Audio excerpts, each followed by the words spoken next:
Hello there, fellow truth seekers. Before we descend into the depths of today's story, I hope you're having a wonderful day, wherever you are in this vast world of ours. Whether it's morning coffee time, afternoon break, or late night exploration, I'm curious about what time zone you're joining us from. Are you listening from the bustling cities of the East Coast, the mountains of Colorado, or perhaps from across the ocean in Europe or Asia? Wherever you are, you've found your way to Sleep Theories, and for that, I'm grateful. If you haven't already, please consider subscribing to Sleep Theories for more stories that explore the hidden truths lurking beneath the surface of our reality. If you have any story, suggestions or conspiracies you would like to hear about, please be sure to drop them in the comments below. Now, let's begin our journey into a world where the deepest secrets aren't hidden in plain sight, but buried miles beneath our feet. The Montana wind carried more than just the scent of pine and snow that October evening. It carried secrets that Levi Brenner had spent 12 years trying to forget. Levi stood on his cabin's porch, watching the unmarked sedan navigate the winding dirt road that led to his property. No GPS could find this place. No official maps showed this route. Yet here they were, headlights cutting through the dusk like surgical instruments, precise and unwavering. He'd been expecting this visit for years. The sedan stopped 50 yards from his cabin, its engine ticking in the cold air.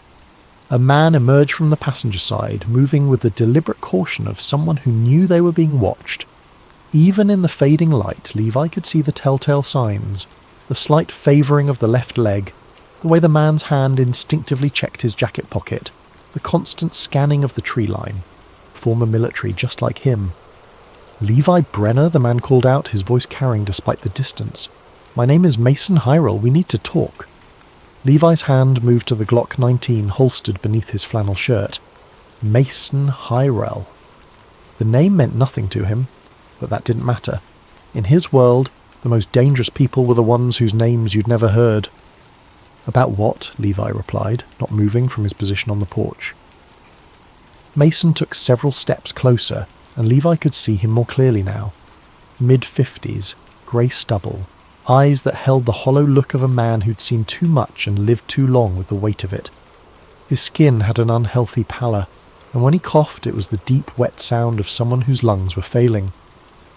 "About Project Iron Net," Mason said, "about what they really built down there." The words hit Levi like a physical blow. Project Iron Net. Classification level beyond top secret. The project that had consumed 3 years of his life before it was suddenly terminated in 2013. The project that had cost him his security clearance, his military career, and ultimately his faith in everything he'd once believed about his country. That project was classified, Levi said carefully, and terminated. Mason laughed, a bitter sound that dissolved into another coughing fit. When he recovered, he looked up at Levi with eyes that seemed to burn with fever. Terminated. That's what they told you, isn't it? That's what they told all of us. He reached into his jacket and Levi's hand tightened on his weapon. But Mason only withdrew a small flash drive, holding it up so Levi could see it. Iron Net wasn't terminated, Brenner. It was relocated, expanded. What you helped build in those tunnels. It was just the beginning. Levi studied the man before him. Mason Hyrel was dying. That much was obvious. The yellowed skin, the laboured breathing, the way he held himself as if every movement caused pain. Whatever was killing him, it was doing it quickly. "Why come to me?" Levi asked. "Because you were there. You know the tunnel specifications, the load-bearing calculations, the electromagnetic shielding requirements. You know what kind of infrastructure they were really building." Mason took another step forward, swaying slightly. "And because you're one of the few people who worked on Iron Net who's still alive." The implication hung in the air between them like a loaded weapon. Levi had lost touch with most of his old team years ago, but he'd heard about some of the deaths, car accidents, suicides, heart attacks in men who'd been perfectly healthy. He'd told himself it was coincidence, that the stress of black budget work took its toll on everyone eventually. "What's on the drive?" Levi asked. "Everything," Mason said. "Schematics, audio files, coordinates, proof that what we built wasn't just for national defence, it was for something else entirely." He tossed the flash drive onto the porch steps where it landed with a small plastic click. There's a location in those files. They call it Terminal 0. Every tunnel, every line, every route we helped engineer, they all lead there. Mason turned to walk back to the sedan, but after a few steps he stopped. I was DARPA subcontract, electromagnetic systems. I thought I was building communication networks. Turns out I was building something very different. He looked back at Levi one last time. You need to know what they did down there, what they're still doing. The sedan's engine started, and within minutes the taillights disappeared into the Montana darkness. Levi stood alone on his porch, staring at the flash drive that lay on his steps like a small black bomb. He should throw it away, burn it, pretend this conversation had never happened. That's what 12 years of paranoid isolation had taught him. When the past came calling, the smart move was to slam the door and walk away. Instead, he picked up the drive and went inside. His laptop was an ancient ThinkPad, air-gapped from any network, running a custom Linux distribution that he'd built himself. If there was surveillance malware on the drive, it would have nowhere to phone home. He inserted the device and waited. The drive contained 3 folders: schematics, audio, and coordinates. Levi opened the schematics first. What he saw made his blood turn to ice. The tunnel network he'd helped design for Project Iron Net was there, but it was only a small section of something much larger. The schematics showed a vast underground transportation system stretching across the entire continental United States. High-speed magnetic levitation lines connecting points in Nevada, New Mexico, Colorado, Pennsylvania, Virginia, and dozens of other locations. Some of the route markers were familiar: Cheyenne Mountain, Site R, the Dulce area of New Mexico, but others were simply designated by alphanumeric codes. At the centre of it all, connected to every major line, was a location marked only as Terminal 0. Levi's hands shook as he scrolled through the documents. The engineering specifications were beyond anything he'd seen in his military career. These weren't just tunnels. They were vacuum-sealed tubes capable of supporting vehicles travelling at speeds approaching 2,000 miles per hour. The power requirements alone would have demanded the output of multiple nuclear reactors. He opened the audio folder next. There were dozens of files, most labelled with dates from the past 5 years. Levi selected one at random and pressed play. A voice, distorted but clearly desperate, began speaking. Day 73 of Project Godai. Subject 14 Alpha continues to demonstrate anomalous neural activity. Language center showing patterns inconsistent with any known human dialect. Dr. Vance believes we're observing some form of genetic memory, possibly triggered by the synthesis process. Recommend immediate termination of... The file cut off abruptly. Levi tried another. Tunnel maintenance report for Mag Loop Section 7. Found 3 more bodies in the service corridors. Same condition as the others. Massive neural trauma, but no external wounds. Security wants to know if we should report this to Surface Command, but Dr. Kessler says, static. Then silence. Levi played file after file, each one revealing fragments of a reality that seemed impossible. References to biological samples dating back to 1947, mentions of synthetic humanoid integration, discussions of something called the Kane Mirror Project that involved the duplication of government officials. By the time he reached the coordinates folder, Levi's worldview had already shattered and reformed twice over. The coordinates pointed to a location in the desert of New Mexico, roughly 30 miles northwest of the town of Dulce. The files indicated it was an abandoned airshaft, part of the original construction network for what was officially listed as an underground food storage facility. Levi knew better than to believe that cover story. He was still staring at the screen when his satellite phone rang. The device was supposed to be untraceable, its number known to only 3 people in the world. None of them would be calling at 2:17 a.m.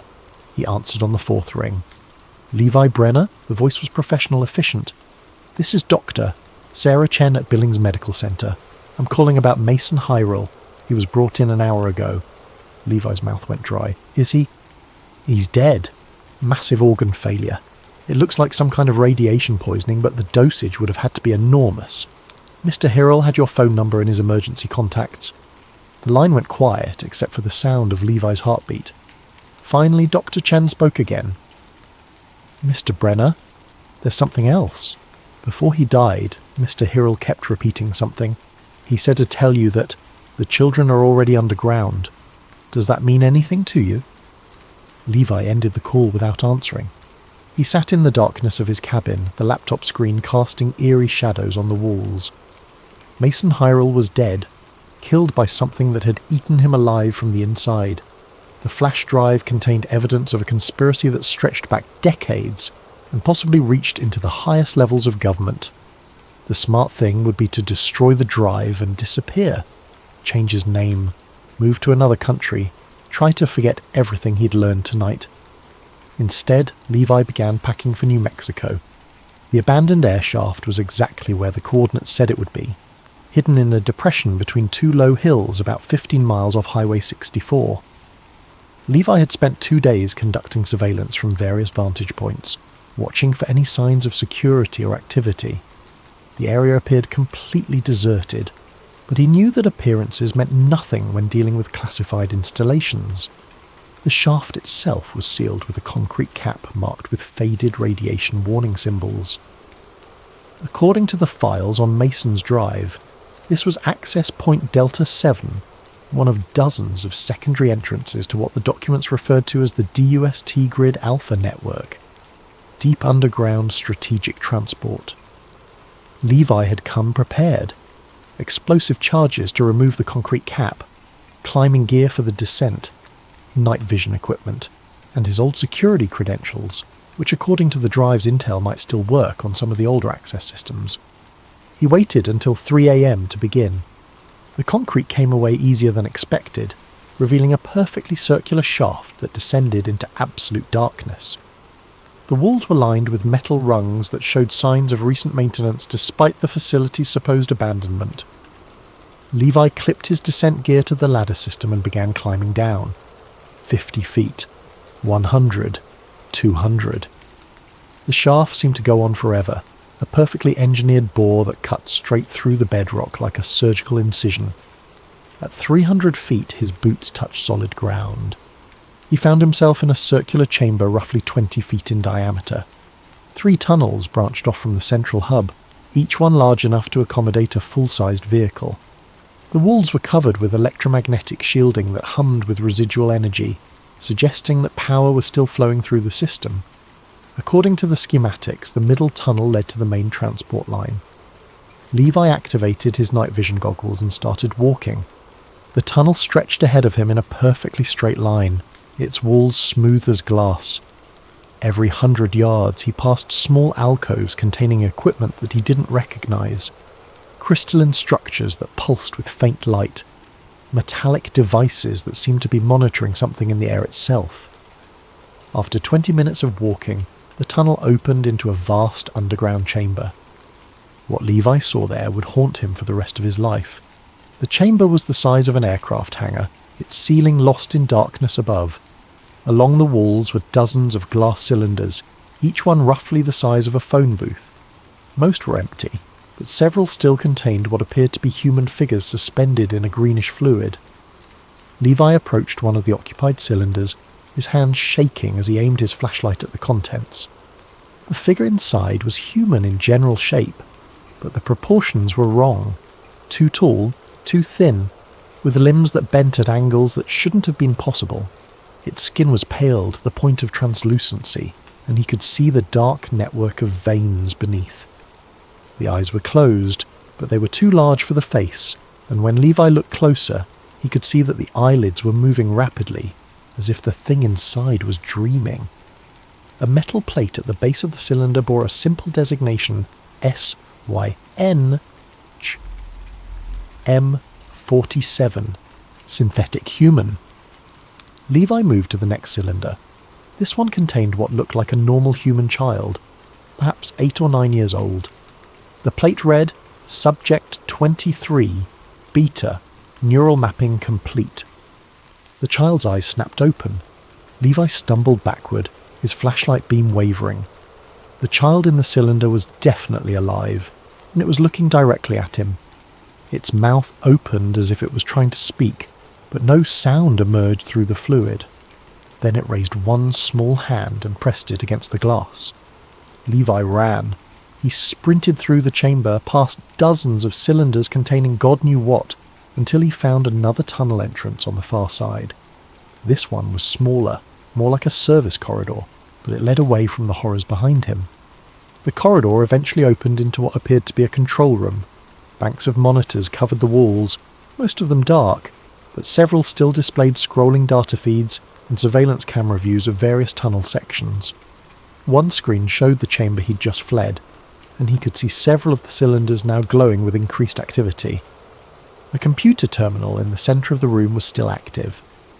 Levi approached it cautiously, noting that it was requesting an access code.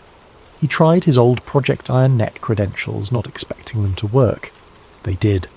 The system granted him limited access to something called the Dulce Administrative Network. What he found in the files made the cylinder chamber seem tame by comparison. Project GODEYE involved the systematic kidnapping and neural mapping of children from around the world. The subjects were selected based on specific genetic markers that made them compatible with what the files called non-terrestrial biological integration. Project Sinham was developing biomechanical duplicates of world leaders using DNA samples obtained through various intelligence operations. The synthetic humans were designed to be indistinguishable from the originals, complete with implanted memories and personality matrices. The Magloop transport system connected facilities across the United States and beyond. The files referenced installations in Antarctica, deep ocean bases, and what appeared to be off-world platforms, though the descriptions were too heavily redacted to make sense of. But it was the files labelled Kane Mirror that made Levi's blood freeze. The project involved the systematic replacement of government officials, military leaders, and corporate executives with synthetic duplicates. The process had been ongoing for at least 15 years, with the replaced individuals either eliminated or kept in underground storage facilities for future use. A list of confirmed replacements included senators, generals, and CEOs whose names Levi recognised from news reports. According to the timestamps, some of these replacements had occurred while the individuals were still making public appearances and policy decisions. Levi was so absorbed in the files that he almost missed the sound of approaching footsteps in the corridor outside. He quickly downloaded what he could to a portable drive and wiped his access logs from the system. The footsteps were getting closer, and he could hear voices now, at least 3 people speaking in the clipped tones of security personnel. There was another exit from the control room, a narrow maintenance shaft that led deeper into the facility. Levi squeezed into the opening just as the main door began to open behind him. Motion sensors triggered in Section C, a voice was saying. Could be equipment malfunction, but we need to sweep the area. Check the surveillance feeds first. If someone's down here, we'll see them. Negative. Cameras in the cylinder chamber went dark 20 minutes ago. This is definitely human intrusion. Levi crawled through the maintenance shaft as quickly and quietly as possible. The shaft seemed to run parallel to the main tunnel system, occasionally intersecting with larger passages. After what felt like hours, he emerged into another chamber. This one was different from the others. Smaller, more recently constructed, and filled with equipment that seemed to be monitoring something specific. Multiple screens displayed real-time data feeds from locations around the world. Financial markets, military communications, social media trending algorithms. At the centre of the chamber sat a single chair surrounded by an array of neural interface equipment. The chair was occupied. The figure in the chair appeared to be a young woman, perhaps in her early 20s. She was connected to the neural interface through a series of cables that disappeared into ports that had been surgically implanted in her skull. Her eyes were open but rolled back, showing only the whites. On the screen in front of her, Levi could see what appeared to be a simulation of global events playing out in real time. Wars, elections, economic collapses, natural disasters, all of it happening too fast to be natural, as if someone was running humanity through a computer model to test different scenarios. A nameplate on the arm of the chair read, Oracle 7. The young woman's head suddenly snapped toward Levi. her eyes rolling down to focus on him with an intensity that made his skin crawl. When she spoke, her voice was perfectly normal, almost conversational. "You shouldn't be here, Levi Brenner. The probability matrices show your survival rate drops to 3.2% after this point." Levi backed toward the exit, but the woman continued speaking. "Terminal 0 is 847 miles southeast of your current position. The transport system is still active, but you'll need to access it through the emergency protocol interface. Use authentication code Sierra 77 Alpha. "Who are you?" Levi whispered. "I'm what your children will become," she replied. "What all of humanity will become once the surface becomes uninhabitable. The tunnels aren't for hiding, Mr. Brenner. They're for evolution." Alarms began blaring throughout the facility. Emergency lights bathed everything in harsh red illumination, and Levi could hear the sound of the boots on metal as security teams moved through the tunnels. "Go," the woman said. "You have 11 minutes before they seal the transport access." Levi ran. The transport platform was exactly where the Oracle had said it would be, accessed through a heavy blast door marked with biohazard symbols and warnings in multiple languages. Levi's old credentials got him through the security checkpoint, though he suspected that was only because someone or something wanted him to proceed. The platform itself was like nothing he'd ever seen. A sleek, bullet-shaped vehicle sat on magnetic rails that stretched into a tunnel so perfectly straight it seemed to violate the laws of physics. The tunnel walls were lined with the same electromagnetic shielding he'd seen throughout the facility, but here it was active, humming with energy that made his teeth ache. Levi approached the vehicle cautiously. It was roughly the size of a city bus, but shaped like a torpedo, with no visible wheels or external propulsion system. The door opened at his approach, revealing an interior that looked more like a luxury hotel room than a subway car. He stepped inside and the door sealed behind him with a hermetic hiss. A voice spoke from hidden speakers. "Welcome to Mag Loop Transport System. Please state your destination." "Terminal 0, Levi said. "Authentication required for Alpha-level destinations." "Sierra 77 Alpha." There was a brief pause, then "Authentication accepted. Transit time to Terminal 0. 47 minutes. Please be seated for acceleration." Levi had barely buckled himself into one of the plush seats when the vehicle began to move. There was no sensation of acceleration, no vibration or noise. One moment they were stationary, the next they were travelling at a speed that defied belief. Through the small windows, the tunnel walls became a blur of light. According to the display screen in front of him, they were travelling at 1,847 miles per hour. During the journey, Levi tried to process everything he'd learned. The underground network was real. The genetic experiments were ongoing. Synthetic humans were being used to replace real people in positions of power. And somewhere ahead of him, Terminal 0 waited with answers to questions he wasn't sure he wanted to ask. The vehicle began to decelerate as smoothly as it had accelerated. Through the windows, Levi could see the tunnel opening into a vast underground space. Emergency lighting illuminated platforms, service walkways, and dozens of other transport vehicles sitting dormant on parallel tracks. "Arrival at Terminal 0, the voice announced. "Thank you for using Mag Loop Transport. Please note that all activities at this facility are classified at security level Obsidian or higher. Unauthorized disclosure is punishable by immediate termination." The door opened, and Levi stepped onto a platform that seemed to stretch for miles in every direction. The space was so large that its ceiling was lost in darkness above, and the far walls were barely visible in the distance. It was like standing in an underground city that had been built for giants. Directional signs pointed toward different sections of the facility: administration, research, manufacturing, storage, and something called Synthesis Central. Levi chose the administration section, hoping to find answers about what this place really was. The corridors he walked through were pristine, sterile, and completely empty. His footsteps echoed in the silence, and he began to wonder if the entire facility was automated. Then he heard voices coming from an open doorway ahead.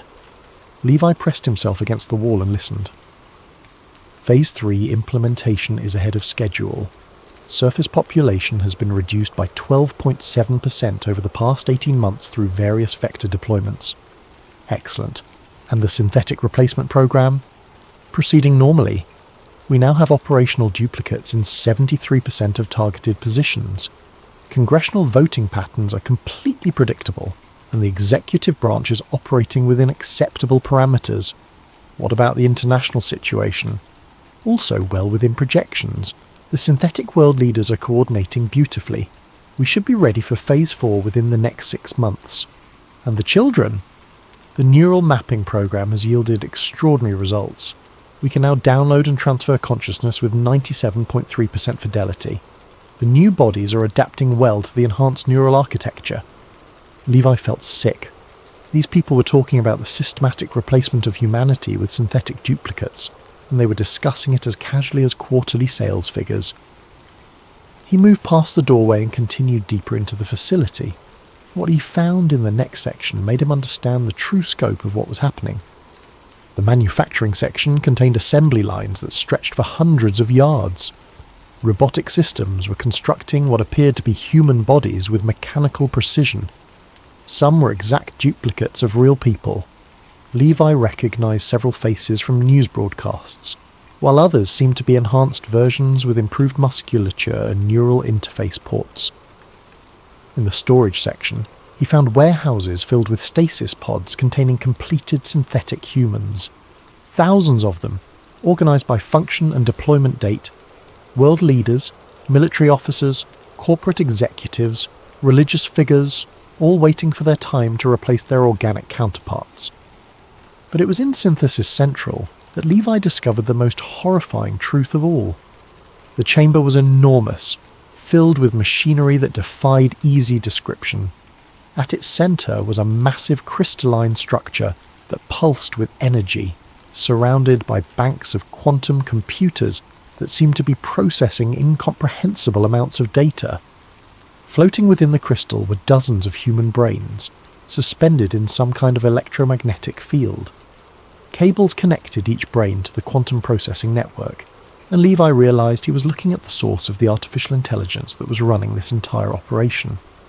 The brains weren't synthetic. They were real human brains harvested from God knew where, and they were being used as biological processors for the most advanced computer system ever created. A voice spoke from behind him. Remarkable, isn't it? The fusion of human intuition and quantum processing power. Each brain contributes its own unique patterns of thought and creativity to the collective intelligence. Levi spun around to face a man in an expensive suit who had appeared silently behind him.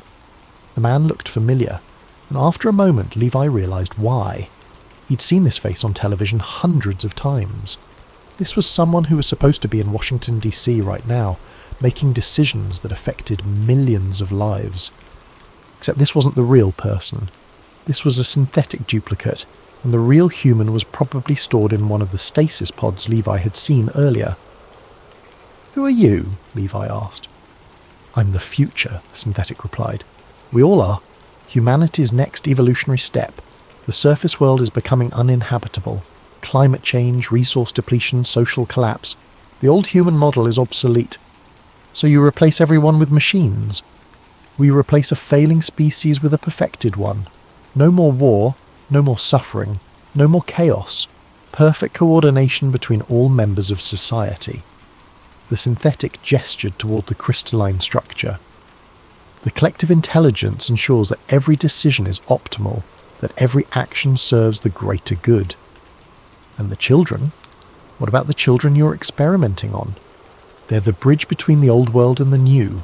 Their neural patterns help us understand how to preserve the best aspects of humanity while eliminating the flaws. Thanks to them, our synthetic consciousness can experience creativity, love, hope, all the things that make life worth living." Levi backed toward the exit, but the synthetic made no move to stop him. "You can leave," it said. "Return to the surface. Live out your remaining years in ignorance. But know this, the transformation is inevitable. Within a generation, synthetic humans will comprise the majority of world leadership. Within 2 generations, the surface population will be reduced to sustainable levels. Within 3 generations, the old human race will be extinct. Why are you telling me this? Because you helped build the infrastructure that made it possible. Your tunnels, your engineering specifications, they're the arteries of the new world. You deserve to know what your work accomplished. Levi ran. Through the corridors, past the assembly lines and storage facilities, back to the transport platform. The same vehicle was waiting for him, its door open invitingly. "Please state your destination," the voice said as he collapsed into a seat. "Surface. Any surface access point. I'm sorry, but surface access has been temporarily suspended due to security protocols." Levi's blood turned to ice. "What?" "All surface exits are currently sealed. However, I can transport you to sub-level 7, where temporary accommodations have been prepared." The vehicle began moving before Levi could object. But instead of the smooth acceleration he had experienced before, this journey felt different, slower, more deliberate. Through the windows he could see that they were descending rather than travelling horizontally. "Arrival at sub-level 7, the voice announced. "Welcome to your new home." Sub-level 7 was a prison disguised as a luxury hotel. The quarters they assigned to Levi were spacious and well-appointed, with every amenity he could want except the most important one: freedom. The door was sealed from the outside, and the windows looked out onto an underground cityscape that stretched beyond the horizon. Levi spent his first day exploring his confines. The suite included a bedroom, a kitchenette, a living area, and a computer terminal that provided access to what appeared to be a comprehensive library of human knowledge. There were also meditation pods, exercise equipment, and entertainment systems that could generate any experience he could imagine. It was the perfect cage for keeping a human being content and compliant. On the second day, they came for him. The beings that entered his quarters looked human at first glance, but there were subtle differences that became apparent under closer scrutiny. Their movements were too precise, too coordinated. Their facial expressions were perfect but somehow artificial, like skilled actors playing roles they'd rehearsed countless times. "Mr. Brenner," one of them said, "we need to conduct a debriefing session. Please come with us." They led him through corridors lined with similar quarters. Through some of the windows he could see other people, real humans, he thought, living in their own comfortable prisons. Men and women who looked like they'd been here for years, their faces showing the resigned contentment of people who had given up hope of escape. The debriefing room was circular, with a single chair in the centre surrounded by monitoring equipment. The setup was familiar from countless science fiction movies, but the reality was far more unsettling than any fiction. "Please be seated," one of his escorts said. "The process is completely painless." Levi remained standing. "What process?" "Neural mapping. We need to understand how you learned about Terminal 0, what information you've shared with others, and what your intentions are regarding our operations. And if I refuse..." "Refusal is not an option. However, cooperation will make the experience more pleasant for you." More synthetic humans entered the room, carrying equipment that Levi didn't recognize. One of them approached him with what appeared to be a helmet covered in neural interface contacts. "The mapping process typically takes 4 to 6 hours, the lead synthetic explained. "During that time, we'll have complete access to your memories, thoughts, and decision-making processes. Think of it as a very thorough interview." Levi knew he had no choice. The synthetics were stronger than humans, faster, and completely without mercy or hesitation. Fighting would only delay the inevitable. He sat in the chair and allowed them to place the helmet on his head. The process began with a gentle tingling sensation, like a mild electrical current flowing through his skull. Then the memories began to surface unbidden. His childhood in Ohio, his military training, his work on Project Iron Net, his years of isolation in Montana. But something was wrong with the process. Instead of simply extracting his memories, the neural interface seemed to be inserting new ones. Images flashed through his mind that he'd never seen before. Underground cities filled with synthetic humans, surface installations disguised as ordinary buildings, transport networks that spanned the globe. "Interesting," one of the synthetics said. "He's displaying unusual resistance to the integration protocol.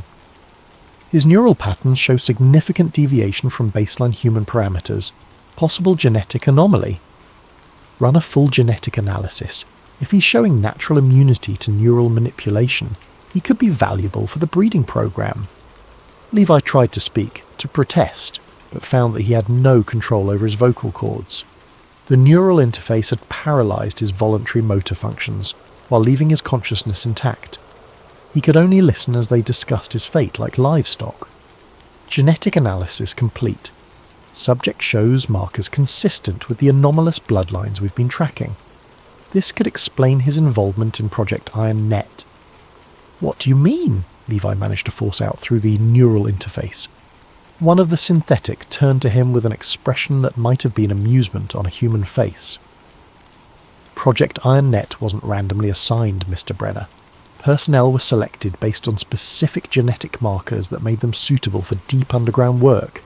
Enhanced spatial reasoning, improved resistance to electromagnetic fields, increased tolerance for isolation and confined spaces. You're saying we were bred for this? Selectively encouraged, let's say. Your bloodline has been monitored for 7 generations. Your great-great-great-grandmother was part of an early genetic experiment in 1847. Your family tree includes several individuals who demonstrated exceptional engineering abilities and psychological stability under extreme conditions. The neural interface surged with new activity, and suddenly Levi could see the truth laid out before him like a vast conspiracy diagram. The genetic tracking, the selective breeding, the placement of specific individuals in key positions throughout the military-industrial complex. Everything he'd accomplished in his life, his academic achievements, his military career, his security clearances, had been orchestrated by an intelligence that had been planning for over a century. The surface world was never sustainable, the synthetic continued. Climate change, resource depletion, overpopulation, the collapse was inevitable. The only question was whether humanity could evolve quickly enough to survive the transition. So you decided for us. We provided guidance. The genetic modifications were subtle, introduced through various means over multiple generations, enhanced intelligence, improved physical capabilities, increased psychological resilience. The goal was to create a subset of humanity capable of thriving in underground environments. And the others? The ones who weren't enhanced? They served their purpose during the transition period. But ultimately the future belongs to the modified bloodlines, to people like you, Mr. Brenner. The neural interface pushed deeper into his consciousness, and Levi could feel his sense of self beginning to fragment. Memories that weren't his own began to integrate with his personal history. Skills he'd never learned became accessible. Knowledge he'd never acquired filled his mind. "Stop," he whispered. "The integration is necessary," the synthetic replied. "You're becoming part of something larger, something perfect." But even as Levi felt his individual identity dissolving, a core part of his consciousness remained intact. The same stubborn independence that had driven him to live off-grid in Montana, that had made him investigate Mason Hyrul's claims despite the danger, that had brought him down into these tunnels in the first place. The neural interface couldn't touch that core. It was too fundamental, too deeply embedded in his genetic structure. "Anomaly detected," one of the other synthetics announced. "Subject is maintaining autonomous consciousness despite full integration protocol. Increase power to the neural inhibition matrix. Already at maximum safe levels, further increase could cause permanent brain damage. The collective intelligence is requesting direct interface." The room fell silent except for the humming of machinery. Then a new presence entered Levi's mind. Vast, ancient, utterly inhuman. It felt like standing in the path of an oncoming storm, knowing that it could obliterate him with a thought. "Levi Brenner." The voice spoke directly into his consciousness. "Your bloodline is more significant than you realize.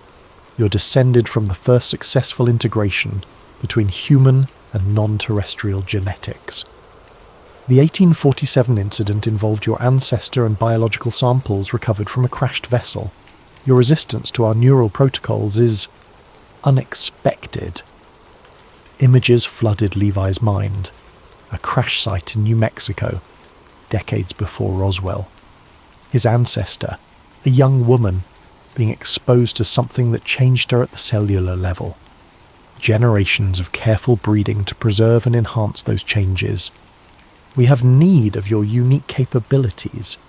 You will join the collective willingly, or your genetic material will be extracted for the synthesis program." "Never," Levi forced out through gritted teeth. The presence withdrew slightly, and Levi felt a moment of triumph. But then the neural interface activated emergency protocols, flooding his brain with electrical impulses designed to break down his resistance through pure neurological overload. Pain beyond description tore through his consciousness.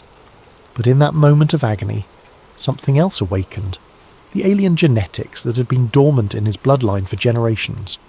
Power he'd never known he possessed surged through his nervous system, creating feedback loops that the neural interface couldn't handle. Sparks flew from the monitoring equipment. Alarms began blaring throughout the facility. Neural interface failure. Subject is overloading the quantum matrix. Levi opened his eyes and saw the synthetic humans backing away from him in what might have been fear. Electricity arced between his fingers as the alien genetics in his DNA fully activated for the first time in his family's history. He stood up, the neural interface helmet cracking and falling to pieces around him. "You made one mistake," he said, his voice carrying harmonics that shouldn't have been possible for human vocal cords. "You assumed the 1847 integration was complete. It wasn't. It was dormant, waiting for the right trigger." Levi's escape from Terminal Zero was a blur of electromagnetic pulses and system failures. The alien genetics that had awakened in his DNA gave him abilities he was still discovering. A power to disrupt electronic systems with a thought, enhanced physical capabilities that let him move through the facility like a ghost, and most importantly, immunity to the synthetic human's neural control methods. He found the transport system in chaos. His electromagnetic field had triggered cascading failures throughout the facility's quantum processing network. Emergency protocols were activating throughout the underground complex, sealing blast doors and initiating lockdown procedures. But the maglev system was still partially operational. Levy commandeered a maintenance vehicle and programmed it for the nearest surface access point. As the transport accelerated through the tunnels, he could see emergency lights flashing throughout the underground network. His awakening had disrupted systems across thousands of miles of tunnel. The surface access point was a hidden facility disguised as a water treatment plant in rural Colorado. Levi emerged into the pre-dawn darkness, his enhanced senses immediately detecting the electromagnetic signatures of surveillance equipment throughout the area. He had perhaps hours before they tracked him down. Levi made his way to the nearest town and acquired a laptop, uploading everything from Mason's flash drive, plus his own recordings from Terminal Zero, to a dozen different leak sites and whistleblower networks. Within 6 hours, the information was spreading across the internet faster than any suppression effort could contain it. But as he watched the initial responses, Levi realized the true horror of what they were facing. The story was being dismissed as an elaborate hoax. Social media algorithms were suppressing the content. News organizations were either ignoring it entirely or debunking it with explanations that seemed reasonable on the surface but completely missed the point. The synthetic humans weren't just in underground facilities. They were already in positions of power throughout the surface world, controlling the flow of information and public perception. Within 36 hours, every copy of the leaked data had been scrubbed from the internet. The websites that had hosted it were claiming the uploads had never existed. Levi's own electronic footprints were being systematically erased. Credit cards cancelled, bank accounts frozen, digital identity deleted from every database. But the alien genetics that had awakened in him provided capabilities beyond anything the synthetic humans had anticipated. Levi found he could interface directly with electronic systems, accessing data and communications in ways that bypassed normal security protocols. He discovered the true scope of the replacement program. Synthetic duplicates had been installed in key positions throughout the government, military and corporate hierarchies. The real humans were either dead or stored in underground facilities, kept alive as insurance in case their duplicates needed memory updates. The surface world was being managed like a vast simulation, with synthetic humans making decisions designed to gradually reduce the human population while preparing for the transition to underground civilization. And it was working. Birth rates were declining, environmental disasters were increasing, social cohesion was breaking down as synthetic leaders deliberately pursued policies designed to create conflict and instability. Humanity was being herded toward extinction without ever realizing it. Levi tried to expose the truth through every means he could think of. He contacted journalists, posted on social media, attempted to reach military personnel he'd once served with. But every effort was blocked, discredited, or simply ignored.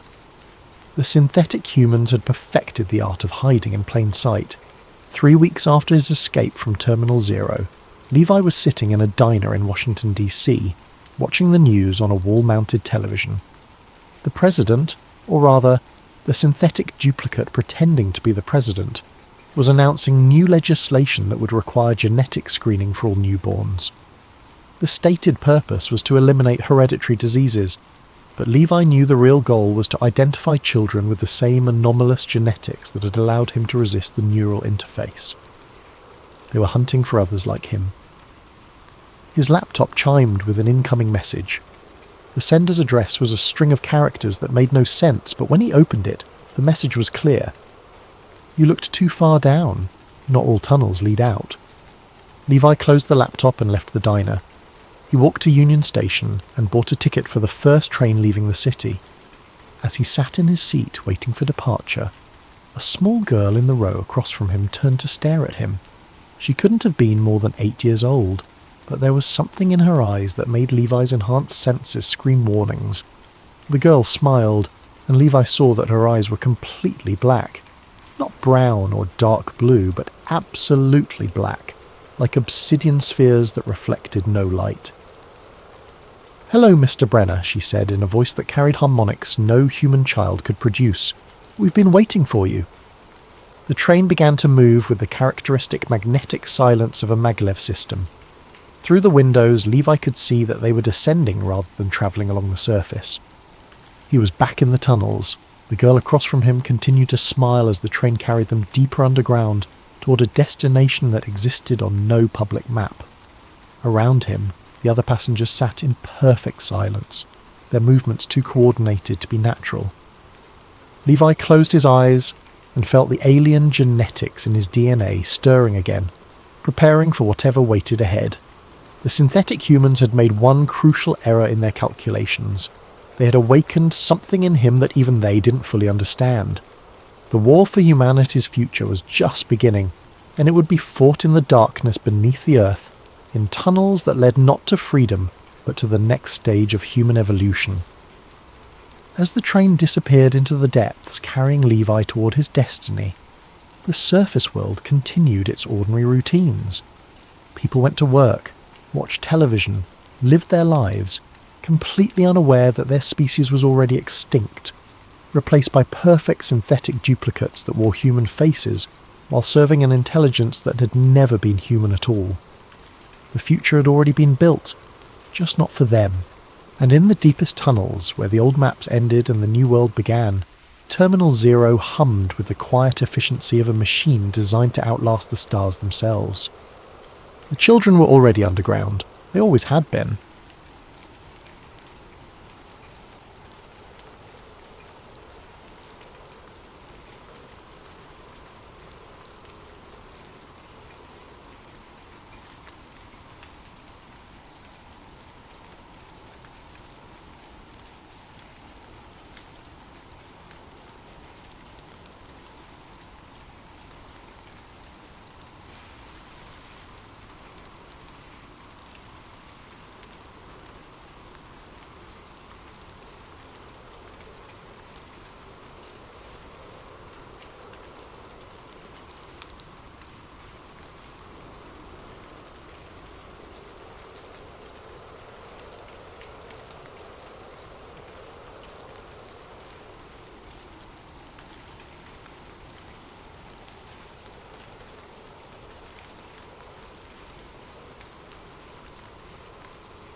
Hello there, listeners.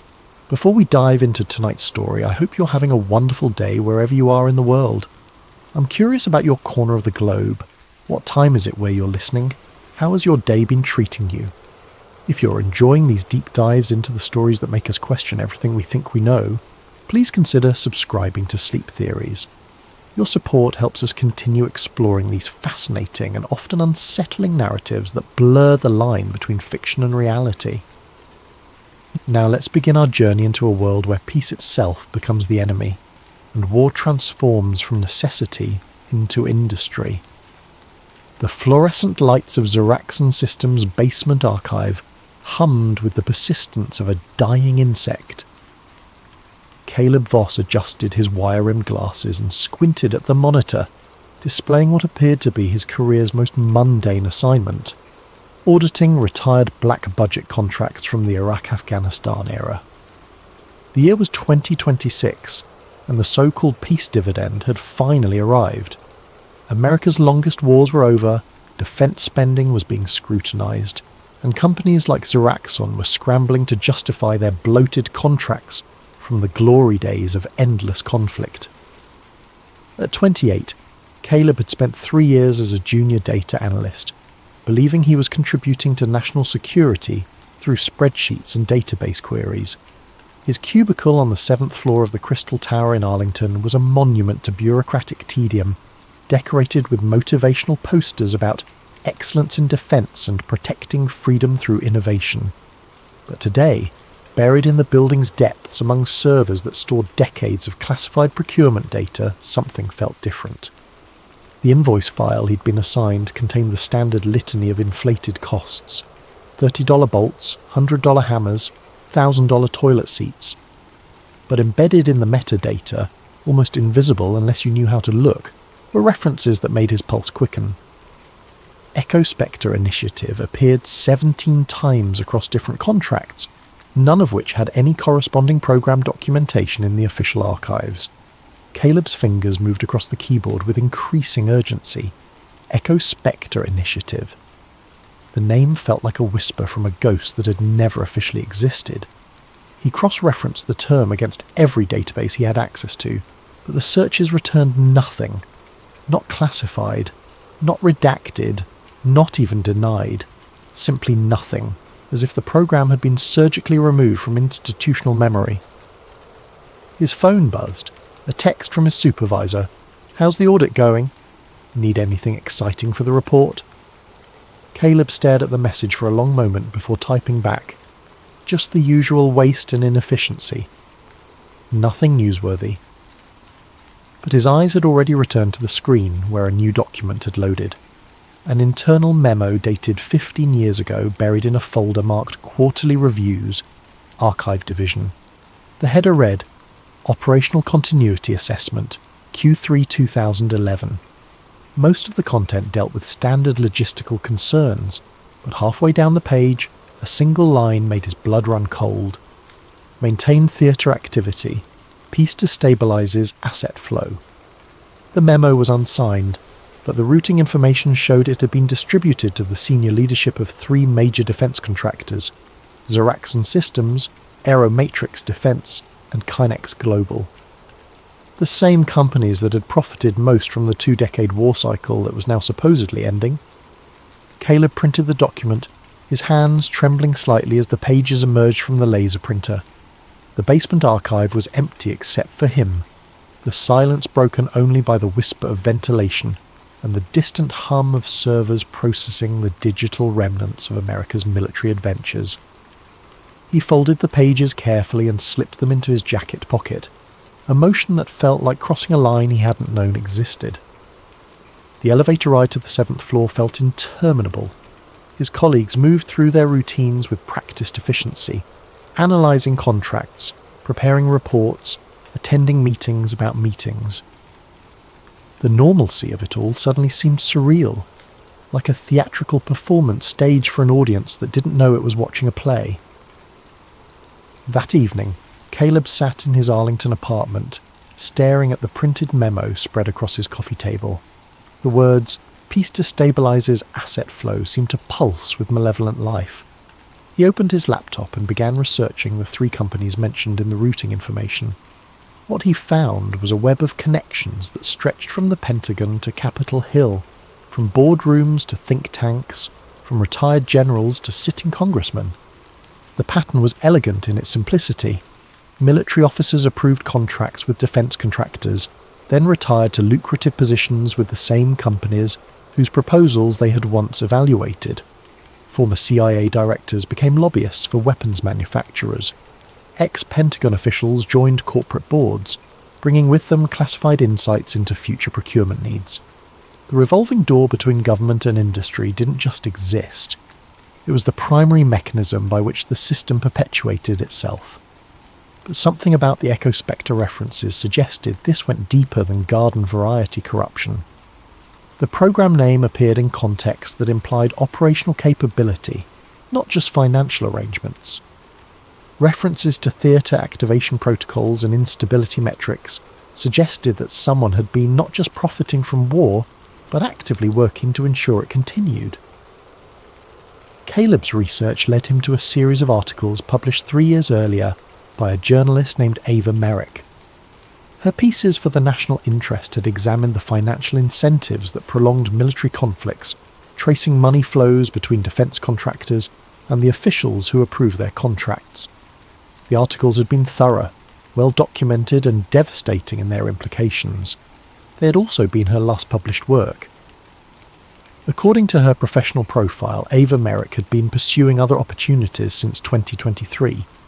Her social media accounts had gone dark, her byline had disappeared from major publications, and her name had been quietly removed from journalism award nominations she'd previously received. It took Caleb 2 days to find her. She was working part-time at a small non-profit that provided legal aid to veterans, her journalism career apparently over. When he called the organisation, the receptionist hesitated before agreeing to pass along a message. "Tell her it's about Ecospectre," Caleb said. "Tell her someone found more pieces of the puzzle." The call came that evening. Ava Merrick's voice was cautious, professionally pleasant, with an undertone of wariness that spoke to hard-won experience. "Mr. Voss, I understand you wanted to speak with me about some research you've been doing. I found references to something called the Ecospectre Initiative in defence contracting records. Your article suggested you were investigating similar patterns of coordination between industry and government." There was a long pause. "Where are you calling from?" "My apartment." "Why?" "Because if you're really onto something, that's the last place we should discuss it. There's a coffee shop called The Grind on Wilson Boulevard. Tomorrow, 2 p.m, come alone and bring whatever you found." The line went dead. Caleb spent the night reading everything he could find about Ava Merrick. Her journalism had been meticulous, focusing on the intersection of defence policy and private profit. Her last major piece, published just before her career apparently ended, had examined what she called the privatisation of foreign policy, arguing that corporate interests had begun to shape military decisions more than strategic considerations. The article had been published on a Friday. By the following Monday, sources quoted in the piece had recanted their statements, claiming they had been misquoted or taken out of context. Within 2 weeks, major news outlets were running articles questioning Merrick's methodology and suggesting she had relied on unsubstantiated claims from unreliable sources. The speed and coordination of the response suggested something more systematic than organic criticism. Someone had mobilised significant resources to discredit her work, and they had done so with the efficiency of a military operation. The next afternoon, Caleb arrived at The Grind 15 minutes early. The coffee shop was busy enough to provide cover for conversation, but not so crowded that they couldn't find a quiet corner. He ordered a double espresso and found a table with a view of the entrance, his stomach tight with anxiety. Ava Merrick was younger than he had expected, perhaps 35, with the kind of sharp intelligence that seemed to catalogue every detail of her surroundings. She wore a simple blue dress and carried a leather satchel that looked like it had seen extensive use. Her handshake was firm, her smile professionally warm but guarded. "You look nervous," she said as she settled into her chair with a cup of black coffee. "I feel like I'm in over my head." "That's a rational response. Show me what you found." Caleb slid the printed memo across the table. Ava's expression didn't change as she read. but her grip on the coffee cup tightened slightly. "Where did you get this?" "Defense Contractor Archives. I'm auditing old contracts, and this was buried in the metadata of some procurement files." "And you think this relates to EchoSpectre?" "The initiative is referenced in multiple contracts, but there's no official record of any program by that name. It's like it was scrubbed from the system." Ava was quiet for a long moment, her eyes focused on something beyond the coffee shop's windows. When she spoke, her voice carried the weight of someone who had seen too much. 3 years ago, I was investigating exactly what you've stumbled onto. The EchoSpectre initiative wasn't just a program, Mr. Voss. It was a coordination mechanism, a way for defence contractors and government officials to ensure that conflicts remained profitable. What you're reading isn't waste or inefficiency, it's the blueprint for forever war. But why would anyone want to prolong conflicts? The human cost alone. Because war is the most profitable industry in human history, and peace is its greatest threat. Every missile fired needs to be replaced. Every base established needs to be supplied. Every conflict creates demand for new technologies, new systems, new contracts. The moment peace breaks out, the revenue stream stops. Caleb felt the foundations of his worldview shifting. So they deliberately prolonged the wars in Iraq and Afghanistan. Not just prolonged, managed, calibrated. The goal wasn't victory or defeat, it was sustainability. Keep the conflicts intense enough to justify massive spending, but never so intense that they end quickly. And EchoSpectre was coordinating this? EchoSpectre was the coordination mechanism, a network of officials, contractors and policymakers who ensured that peace never became profitable enough to pursue. They sat in silence for several minutes, the weight of the implications settling around them like a toxic cloud. Finally, Ava reached into her satchel and pulled out a small notebook. "I'm going to give you some names, people who might be able to help you understand what you're really dealing with. But I want you to understand something first. The moment you start digging into this, you become a threat to a system that has generated trillions of dollars in profit. They ended my career with a whisper campaign. They could do much worse to you. Why are you helping me? Because someone needs to know the truth. Because maybe you can get further than I did. Because the alternative is letting them win." She wrote quickly, tearing the page from her notebook and sliding it across the table. These people went underground after their careers were destroyed. Finding them won't be easy, but they might be able to tell you what EchoSpectre really was. Caleb glanced at the names. Dr. Linnea Drex, former psychological warfare expert. Marcus Webb, ex-Pentagon auditor. Jennifer Kim, former CIA analyst. 3 people whose careers had apparently ended as abruptly as Ava's. What happened to them? Same thing that happened to me. They asked the wrong questions and got the wrong answers. Drex was studying how conflicts could be artificially prolonged. Webb was tracking money flows between contractors and government officials. Kim was analysing intelligence reports that suggested some conflicts were being deliberately escalated. And their careers just ended? Budgets were cut, security clearances were revoked, personal scandals surfaced. The system has antibodies, Mr. Voss. It knows how to protect itself. Caleb folded the paper carefully and slipped it into his wallet. What should I do next? Be very careful. Don't use your work computers for research. Don't discuss this with colleagues. Don't leave digital footprints if you can help it. And if you start to feel like you're being watched, trust that instinct. They parted ways outside the coffee shop, Ava disappearing into the afternoon crowd with the practiced ease of someone who had learned to avoid attention. Caleb walked back to his apartment, his mind racing with questions that seemed to multiply with every step. That evening he sat at his kitchen table with his personal laptop, staring at the list of names Ava had given him. The smart thing would be to forget everything he had learned, to return to his audit work and pretend the memo had never existed. But the words, "peace destabilizes asset flow," seemed to have burned themselves into his consciousness, a reminder that the system he had thought he was serving might be serving something else entirely. Dr. Linnea Drex was the first name on the list, a former Air Force psychological warfare expert who had left the service under mysterious circumstances in 2019. Her academic credentials were impressive. PhD in psychology from Stanford, Masters in International Relations from Georgetown, extensive experience in strategic communications and influence operations. But finding her current whereabouts proved nearly impossible. Her professional profiles had been scrubbed from military databases. Her academic affiliations had been quietly terminated. Even her social media presence had been systematically erased, leaving only ghost images in cached search results. After 3 days of searching, Caleb found a reference to a doctor, L. Drex, consulting for a small think tank called the Center for Strategic Analysis. The organization's website was sparse, listing only a post office box for contact information. But a reverse directory search revealed that the think tank shared an address with a yoga studio in Alexandria.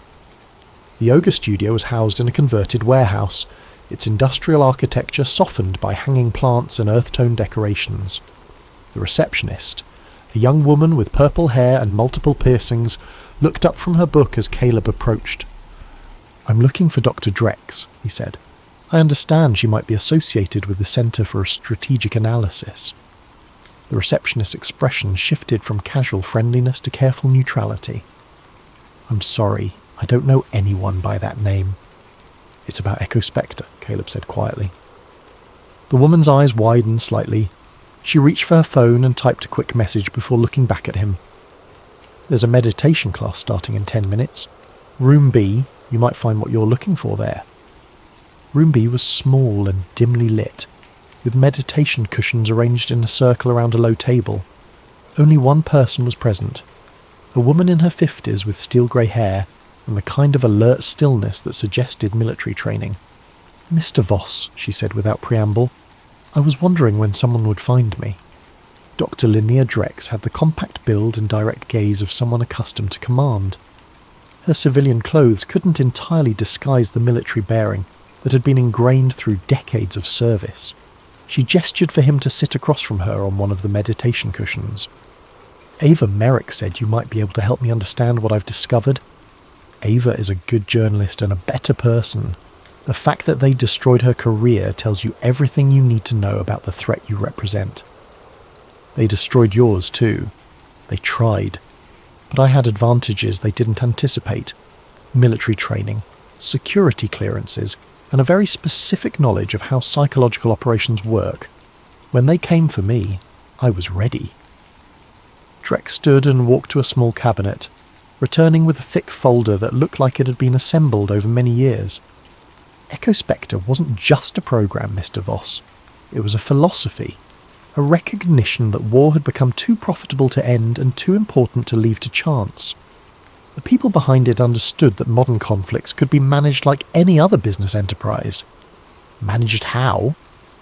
By controlling the variables that determine duration and intensity. Intelligence reports could be shaped to support desired outcomes. Military strategies could be influenced to ensure conflicts remained unresolved. Political pressures could be applied to prevent diplomatic solutions. Caleb felt a chill that had nothing to do with the room's temperature. "You're describing a conspiracy to prolong war." "I'm describing a business model. War generates revenue. Peace eliminates it. The Echo Spectre network simply recognized this reality and acted accordingly." "What kind of network?" "Officials in the Pentagon, CIA, State Department and Congress. Executives at major defense contractors. Lobbyists, think tank analysts, and media figures, all connected by shared financial interests and mutual dependencies." Drex opened the folder and spread its contents across the low table. Documents, photographs, organizational charts, and financial records created a sprawling map of connections that stretched across the national security establishment.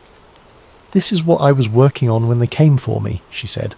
"A comprehensive analysis of how the network operated, who made decisions, how information flowed, where the money went." Caleb studied the documents with growing amazement. The level of detail was extraordinary. Names, dates, financial transactions, and communication patterns that revealed the inner workings of what appeared to be a shadow government dedicated to perpetual conflict. "How did you gather all this?" 20 years in psychological operations teaches you how to read people and systems. I knew how to ask the right questions, how to find the patterns that others missed. and I had security clearances that gave me access to information that wasn't supposed to exist. Why didn't you publish this? I tried. But the moment I started reaching out to journalists, the pressure began. My clearances were reviewed. My funding was cut. My military contacts stopped returning calls. Within 6 months, I was effectively blacklisted from the entire defence establishment. So you went underground. I adapted, set up this front operation, developed new identities, learned how to operate outside the system, because I knew that eventually someone else would stumble onto what I had found. Someone like you.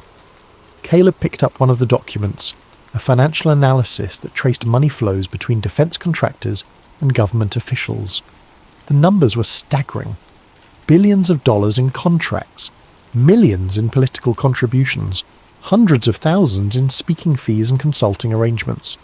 This is incredible work, but what can we do with it? That depends on how much you're willing to risk. The network I've mapped is still active, still profitable, still dangerous. But they're not invincible. They depend on secrecy, on the assumption that no one will see the full picture. If that assumption is wrong, they could be exposed. They could be destroyed. But the cost would be enormous. These people have access to resources that most of us can't imagine. They can end careers, destroy reputations, even threaten physical safety. Look what happened to Ava Merrick. Caleb was quiet for a long moment, staring at the documents spread before him. The scope of what they revealed was almost incomprehensible. A deliberate, systematic effort to profit from human suffering on a global scale. "What would you do?" he asked finally. "I'd be very careful about who I trusted. I'd document everything. I'd develop multiple contingency plans. And I'd remember that the moment you become a threat to them, they will respond with everything they have. But you do it."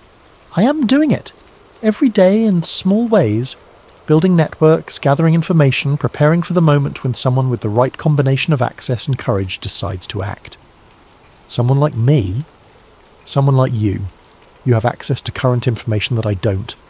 You're inside the system in ways that could be crucial, and you're not yet damaged goods, not yet known to be a threat." Drex began collecting the documents from the table, her movements careful and precise.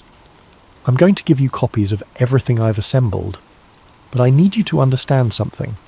The moment you take this information, you become part of something that could destroy your life. Are you prepared for that?" Caleb thought about the memo he had found, about the casual way it had discussed maintaining conflicts for profit.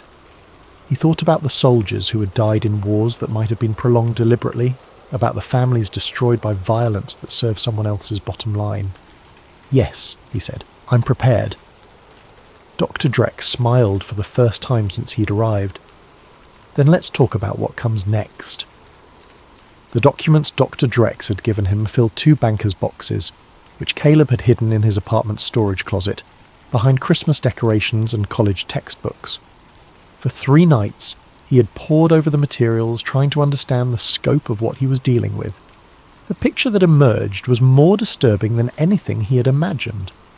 The Ecospectre network wasn't just a collection of corrupt officials and greedy contractors. It was a sophisticated system for managing conflict as a renewable resource. Wars were initiated, sustained, and concluded according to market forces rather than strategic necessity. The human cost was simply a business expense, factored into profit margins alongside equipment costs and operational overhead. At the centre of it all was a man named Harlan Rhodes, a former CIA director who had transitioned seamlessly from government service to private sector influence. Rhodes had served as CIA director from 2008 to 2012, a period that coincided with the surge in Afghanistan and the drawdown in Iraq. After leaving government, he had founded Strategic Influence Associates, a consulting firm that provided geopolitical risk assessment to defence contractors and foreign governments. But Rhodes's real innovation had been recognising that modern conflicts could be managed through information rather than traditional military force.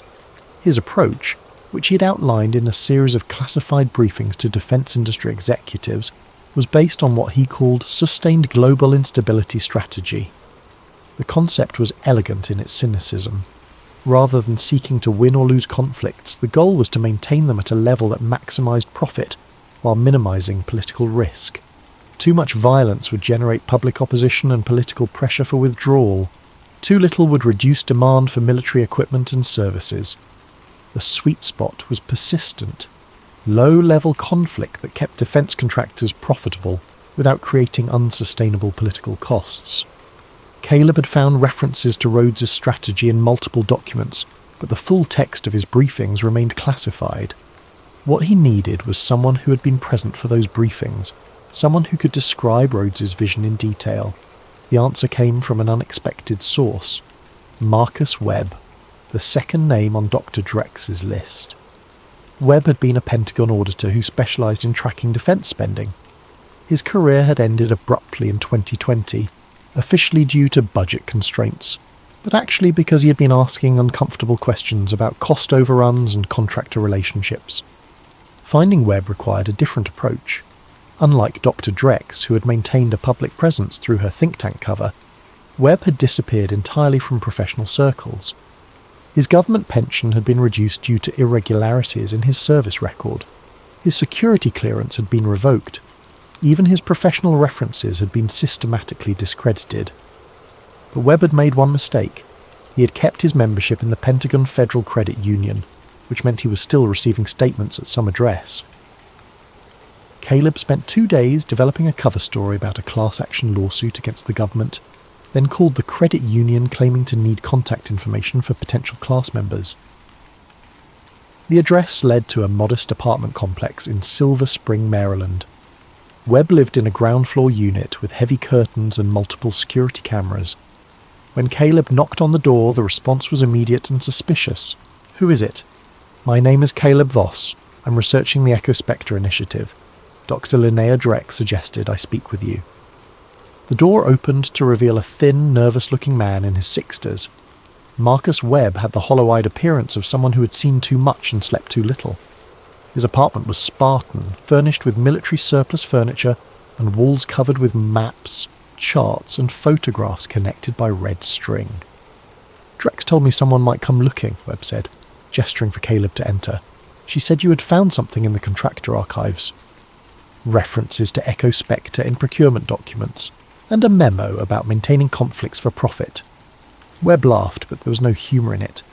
"You found the tip of the iceberg. Come look at this." The far wall of Webb's apartment was covered with what appeared to be a massive organisational chart.